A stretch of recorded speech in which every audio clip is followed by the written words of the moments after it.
दोस्तों, एक ऐसी कहानी जिसे सुनकर आपको बहुत मजा आएगा और कम से कम आप आपके जीवन में ये गलती तो नहीं करोगे। एक बार एक जंगल में एक गधा और घोड़ा दोनों साथ में घास चर रहे होते हैं। तो गधा घोड़े से कहता है कि घास सफेद रंग की होती है। तो घोड़ा कहता है कि अबे गधे, घास हरे रंग की होती है। गधा कहता है कि नहीं नहीं, घास तो सफेद रंग की ही होती है। तो घोड़ा कहता है कि अबे गधे, तू पागल है क्या, घास हरे रंग की होती है। इस बात को लेकर दोनों के बीच में बहस होने लगती है और ये बहस पूरा जंगल देख रहा होता है और पूरा मनोरंजन ले रहा होता है।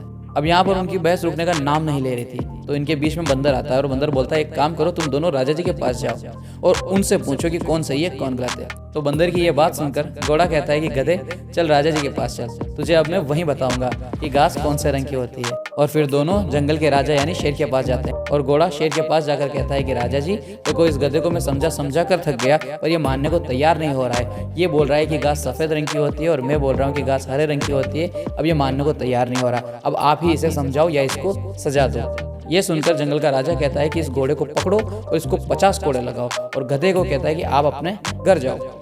शेर की ये बात सुनकर घोड़ा हैरान हो जाता है और सोचता है कि यार, घास तो हरे रंग की होती है, फिर मुझे कोड़े क्यों पड़ रहे हैं, ये मेरे साथ तो नाइंसाफी हो रही है। और कोड़े पड़ने के बाद घोड़ा शेर से पूछता है कि राजा जी, ये तो बताओ कि मेरी गलती क्या थी, घास तो हरे रंग की होती है, ये तो आप भी जानते हो। तो जंगल का राजा शेर कहता है कि बात ये नहीं है कि घास कौन से रंग की है, तुझे कोड़े इसलिए पड़े कि तू बहस कर किससे रहा था।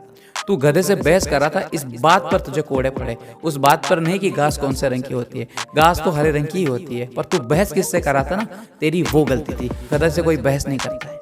तो जीवन में एक बात हमेशा याद रखिएगा, जो गलती घोड़े ने की वो आप मत करिएगा। कहानी अगर अच्छी लगी हो तो वीडियो को लाइक कर दीजिएगा, चैनल को सब्सक्राइब कर दीजिएगा और कमेंट बॉक्स में लिखकर बताइएगा कि कहानी आपको कैसी लगी। और इस कहानी को फटाफट शेयर भी कर दीजिएगा ताकि आगे से किसी घोड़े को कोड़े नहीं पड़े। इस वीडियो में फिलहाल इतना ही, मिलते हैं हमारी अगली वीडियो में। तब तक के लिए आप अपना ख्याल रखिएगा। Good bye and take care.